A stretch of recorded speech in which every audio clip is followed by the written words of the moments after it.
साथ संगत जी, प्रेम से कहना धन निरंकार जी। साथ संगत जी, आज हम विचार प्रवाह से मानव जीवन का उद्देश्य क्या है, क्या प्रभु प्राप्ति संभव है, इसका साधन क्या है और गुरु कृपा की आवश्यकता क्यों है, इसके बारे में जानेंगे। चलिए शुरू करते हैं साथ संगत जी। कहा जाता है कि अनेक योनियों में जन्म लेने के बाद इंसान का मानव शरीर मिलता है। सभी योनियां 84 लाख कही जाती हैं। बहस करने वाले तो गिनती में ही उलझ कर रह जाते हैं। कहते हैं कि आपको कैसे पता है कि 84 लाख ही है। चलो, जितनी तू जानता है, जितनी तुझे मालूम है, जो तूने जानवरों के, पक्षियों के नाम सुन रखे हैं, तूने समुद्र में बहते हुए कीड़े मकोड़े, मछलियाँ, मगरमच्छों के बारे में सुन रखा है, वही गिनती मान लो। तो भी उन सभी योनियों में इंसानी योनि को श्रेष्ठता मिली हुई है। अवर योनि तोरी पनिहारी, इस धरती पर तेरी सिकदारी, यानी मानव योनि सबसे उत्तम है। इस योनि का उद्देश्य भी उत्तम होगा, ध्येय भी उत्तम होगा।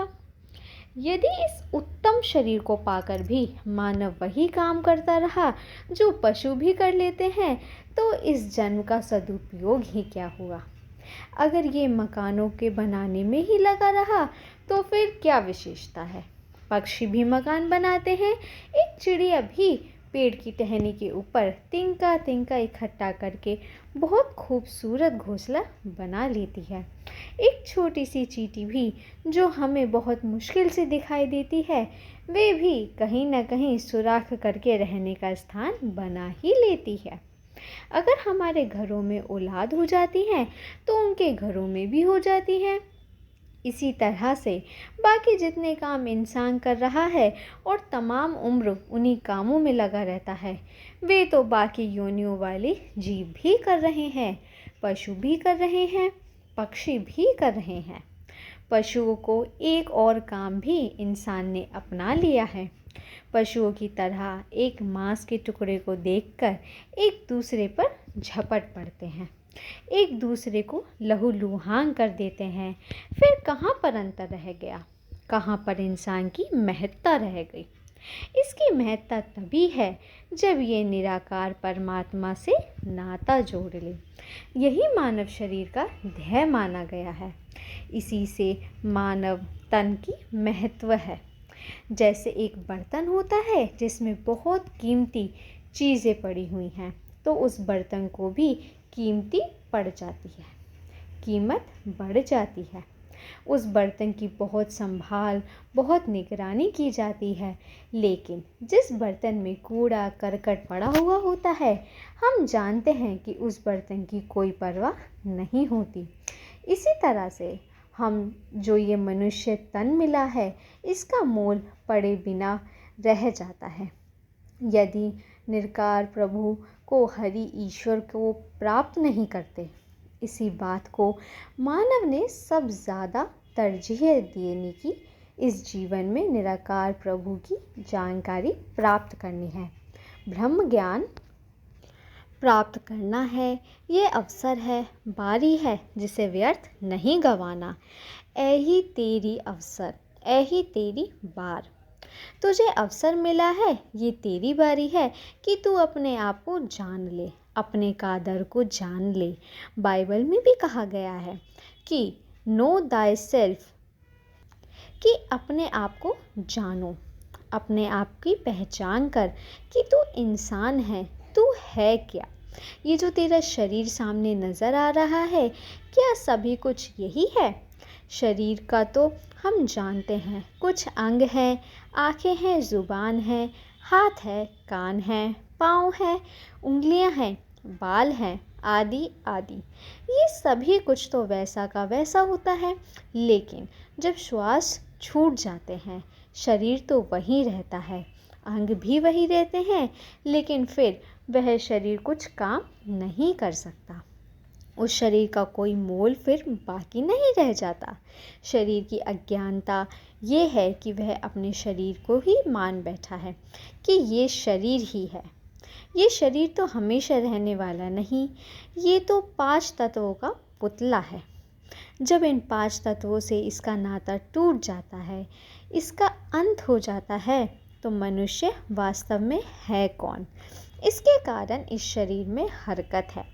किसके कारण ये शरीर चल फिर रहा है?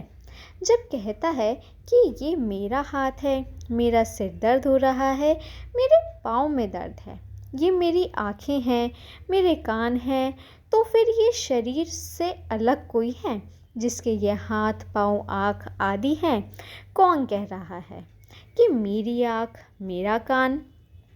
जिस तरह हम मकान में रहते हैं, तो हम ये नहीं कहते कि मैं मकान हूँ, मैं अलमारी हूँ, मेरा मकान है, ये मेरे मकान की अलमारी है, ये मेरे मकान की गैराज है, ये ड्राइंग रूम है।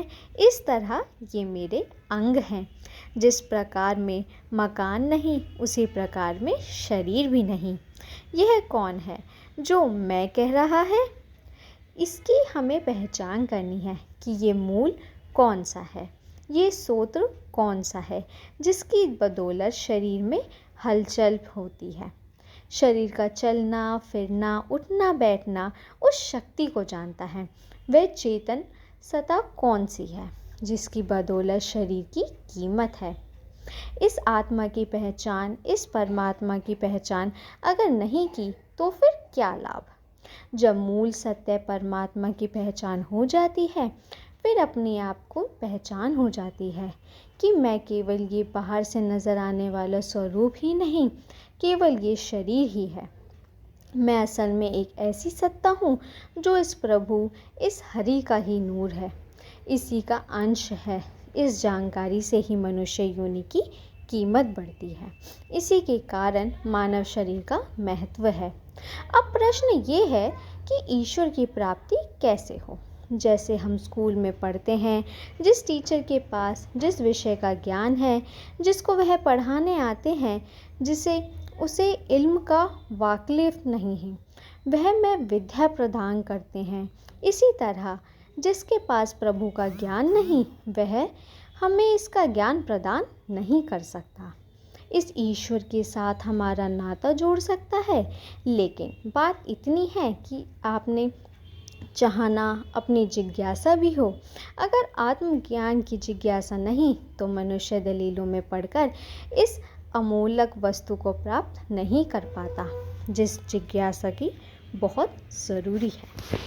साध संगत जी, महापुरुषों ने मानव को बार बार यही कहा है कि ए इंसान, अगर तू परमात्मा की खोज में लगा है, अगर तुझे ब्रह्मज्ञानी की चाहना है, तो ब्रह्मज्ञानी साधु की खोज कर वह मिल गया, तो ये जानकारी तेरे जीवन में आ जाएगी। जैसे भाषा, भूगोल, इतिहास, हिसाब आदि हैं, और भी ऐसी अनेक विद्याएं हैं जिनके इंसान के नाम भी पता नहीं।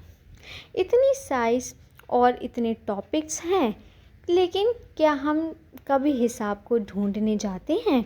हम क्या किसी ज्योग्राफी को ढूंढने जाते हैं? नहीं, हम ढूंढने जाते हैं हिसाब के उस्ताद को, भूगोल के उस्ताद को, जो उस विषय का ज्ञान रखने वाला है। उसी के पास हम अपने बच्चों को भेजते हैं। इसलिए संतों, महापुरुषों ने ये रहस्य की बात इंसान को बताई है, सार की बात इंसान को बताई है कि ए इंसान, अगर तू ब्रह्मज्ञानी साधु की खोज कर लेगा, तो तेरे जीवन में ये ज्ञान आ जाएगा और तेरा ये आवागमन का बंधन छूट जाएगा। मीरा की भक्ति को हम सब जानते हैं। क्या मीरा भगवान कृष्ण जी का ख्याल, शक्लो सूरत अपने मन में बसाकर अपने बरसों तक नहीं घूमती रही? लेकिन क्या इसी के द्वारा उसको पूर्ण अनुभूति मिल गई? ऐसा नहीं। उसने भले ही भगवान कृष्ण सावरे की मूर्ति अपने मन में बसाई हुई थी, लेकिन आखिर गुरु रविदास जी के पास संगीत करनी पड़ी। भगवान कृष्ण जी ने भी आज अर्जुन को ज्ञान दिया था। वही ज्ञान जब संत रविदास जी ने मीरा को प्रदान किया, तो तब कहीं जाकर उसकी पूर्ण तौर पर संतुष्टि हुई और वह गा उठी। सद्गुरु भेद बताइया, खोली भरम की वारो हो। घट घट दीख आत्मा, सभी सो न्यारी हो। मोही लागी राम खुमारी हो। महान सूफी संत बुल्ले शाह के विषय में मशहूर है कि एक बार उन्हें प्याज की पौध उखाड़कर दूसरी जगह लगा रहे थे। उससे किसी ने प्रभु प्राप्ति के बारे में पूछा। उन्होंने पौधे को उखाड़कर दूसरी तरफ लगाते हुए कहा, रबदा की पाना इधरो पुटाना, ते इधर लाना। भाव ये है कि प्रभु प्राप्ति बड़ी आसानी से हो सकती है। साधु की कृपा से साधु ने बस यही करना होता है कि जीव का माया है तोड़कर ब्रह्म के साथ जोड़ देना होता है, जब उसी के निज स्वरूप की जानकारी करवा देनी होती है। कई इंसानों ने मन में ये बात सोची होती है कि ब्रह्म ज्ञान होना, इस प्रभु की प्राप्ति करना कोई सरल बात थोड़ी ही है। इसकी प्राप्ति के लिए तो कई जन्म लेने पड़ते हैं। उन्हें यही करना पड़ता है कि चलो हम आपकी बात मान लेते हैं। लेकिन क्या संभव नहीं कि ये जन्म वही जन्म हो जिसमें इंसान को प्रभु प्राप्ति होनी हो? बहुत जन्मों से ये जीव बिछड़ा हुआ है। अब अवसर है परमात्मा से मिलने का। अगर जन्मों का बिछड़ा हुआ है तो प्रभु प्राप्ति में कोई जन्म नहीं लगने। एक इंसान ने अगर एक सप्ताह में भोजन नहीं किया तो क्या उसे भूख मिटाने के लिए पूरे सप्ताह ही खाता रहना होगा? एक कपड़ा एक महीने से यदि फटा हुआ है तो क्या उसे मिलने के लिए 1 महीना ही लगेगा? ऐसा तो नहीं देखा जाता। सुई धागा हो तो सिलाई करने में एक पल भी नहीं लगता। इसी प्रकार इस आत्मा को परमात्मा से मिलाने में देरी नहीं लगती। साथ संगत जी, आज की कहानी आपको पसंद आई हो तो वीडियो को लाइक और चैनल को सब्सक्राइब ज़रूर कीजिएगा। धन्य निरंकार जी।